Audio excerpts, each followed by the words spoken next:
బిడ్డగా పాల్గొనే అవకాశం నాకు కల్పించిన సోదరిమణి షర్మిల గారికి హృదయపూర్వక నమస్కారాలు తెలియజేస్తూ ఉన్నాను. నేను ఈరోజు ఒకటి వస్తుందని అనుకోలేదు. ఎందుకంటే దశాబ్ద కాలం నుంచి కూడా రాజశేఖర రెడ్డి గారు ఒక విధంగా మన మనసుల్లో ఉన్నా కూడా రాజకీయంగా కనుమరుగైపోయారనే విషయాన్ని ఇక్కడ చెప్పాల్సిన అవసరం ఉంది. మరి ఆయన ఒక నాయకుడిగా పేరు తెచ్చుకున్నా కూడా కొన్ని రాజకీయ మార్పుల వలన ఆయన పేరు మరుగున పడిపోయిన విషయం మనందరికీ కూడా తెలుసు. కానీ ఈరోజు రాజశేఖర రెడ్డి బిడ్డగా వైఎస్ షర్మిల గారు మళ్ళీ తన తండ్రిని ప్రజల్లోకి మరి తీసుకొచ్చి నానా నేనున్నాను అనేటువంటి ఒక భరోసా కల్పించి రాజశేఖర రెడ్డి గారిని మన ముందుకు తీసుకొచ్చినందుకు మరి వారిని అభినందిస్తూ ఉన్నాను. మరి నాకు చాలా గర్వంగా ఉంది. ఈరోజు వస్తుందని నేను అనుకోలేదు.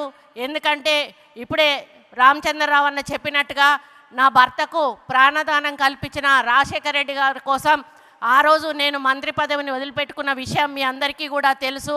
చాలామంది తర్వాత నన్ను అడిగారు, నీ ఒక్కరోజు కూడా బాధపడలేదా నీ మంత్రి పదవి వదులుకున్నందుకు అంటే నేను ఒకటే మాట చెప్పాను, అటువంటి నాయకుడి కోసం ఒక మంత్రి పదవి అనేది తృణప్రాయంగా వదిలేయడం మామూలు విషయం, అది పెద్ద గొప్ప విషయం కాదు అని చెప్పి నేను ఏ రోజు కూడా బాధపడలేదు.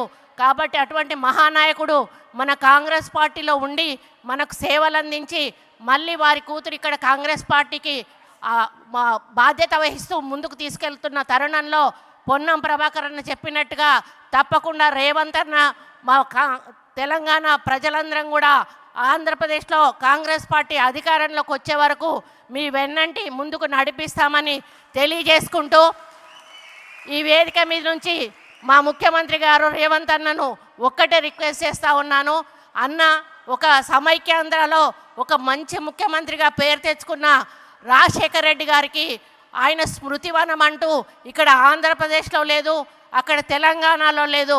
కాబట్టి మీరు మీ నాయకత్వంలో ఆయనకు హైదరాబాద్లో తప్పకుండా ఒక స్మృతివనం ఏర్పాటు చేసి ఆ నాయకుడిని చరిత్రలో నిలపాలని ఈ వేదిక మీద నుంచి రిక్వెస్ట్ చేస్తూ మీ అందరికీ ధన్యవాదాలు అర్పించుకుంటూ సెలవు తీసుకుంటా ఉన్నాను. జై హింద్.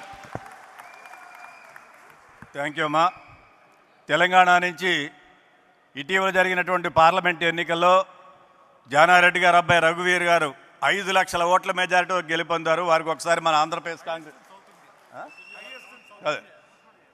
ఈ దక్షిణ భారతదేశంలోనే హైయెస్ట్ మెజారిటీతో గెలుపొందినటువంటి ఎంపీ వారికి ఆంధ్రప్రదేశ్ కాంగ్రెస్ కమిటీ తరఫున ధన్యవాదాలు. అదేవిధంగా పెద్దలు దానం నాగేంద్ర గారు విచ్చేశారు, మల్లు రవి గారు విచ్చేశారు, ఇక అనిల్ కుమార్ యాదవ్ గారు విచ్చేశారు.